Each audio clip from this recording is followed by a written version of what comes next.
Berdasarkan hasil mini riset yang sudah kami lakukan mengenai perkembangan emosi dan fisik pada peserta didik tingkat SMP, dapat disimpulkan bahwa peserta didik tingkat SMP sedang berada di dalam fase perkembangan emosional yang sangat dinamis, yang dimana mereka masih memiliki emosi yang belum stabil atau bisa dibilang labil, yang dimana mungkin pada saat ini mereka bisa saja merasa senang, namun beberapa saat kemudian mereka bisa saja merasa sedih, kecewa, ataupun merasa marah.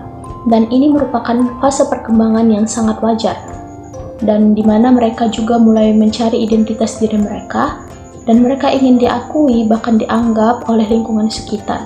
Meskipun ini fase perkembangan yang sangat wajar, namun jika tidak mendapat bimbingan, ini bisa saja mempengaruhi kepercayaan diri mereka, prestasi mereka, dan bahkan kemampuan mereka untuk bersosialisasi.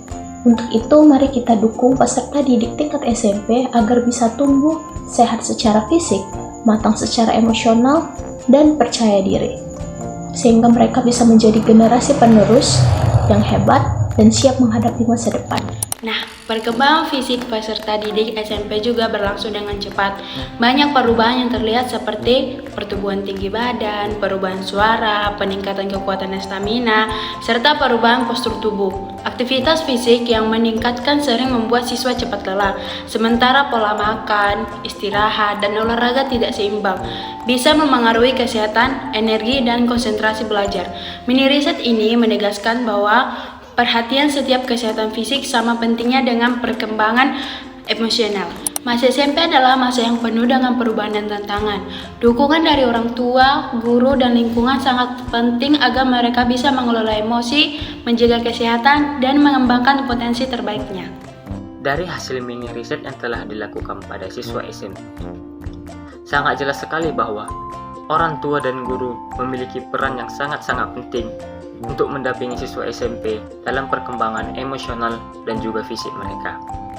Di lingkungan rumah, orang tua diharapkan lebih mampu mendengarkan, memberikan kasih sayang, dan juga membangun komunikasi yang terbuka dengan si anak agar terciptanya lingkungan yang aman, nyaman bagi si anak. Orang tua juga diharapkan lebih memerhatikan pola makan mereka, asupan gizi, agar perkembangan fisik mereka dapat terjalan dengan baik. Di lingkungan sekolah, guru memiliki peran yang sangat strategis. Guru bisa memberikan arahan, dapat menjadi contoh atau teladan bagi murid-muridnya, dan juga memberikan dukungan.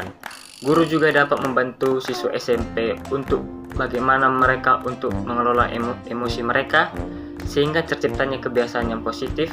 Dengan kebiasaan yang positif ini, mereka dapat mengelola emosi dan juga menjaga kesehatan fisik mereka. Perhatian dan bimbingan kita ini dapat membantu siswa SMP membentuk generasi yang kuat, cerdas, dan sehat, baik itu secara emosional, mental, dan juga pada fisik mereka, sehingga masa depan mereka lebih baik dan lebih terjamin. Untuk para siswa, penting sekali belajar mengenali dan mengelola emosi secara sehat. Jangan takut untuk berbagi cerita atau meminta bantuan ketika merasa kesulitan. Selain itu, jaga tubuh dengan pola makan seimbang, olahraga rutin, cukup tidur, dan kurangi kebiasaan yang bisa mengganggu kesehatan dan dukungan dari orang tua dan guru, teman-teman, serta kesadaran diri sendiri. Kita bisa tumbuh menjadi remaja SMP yang sehat, percaya diri, matang secara emosi, dan siap menghadapi tantangan masa depan.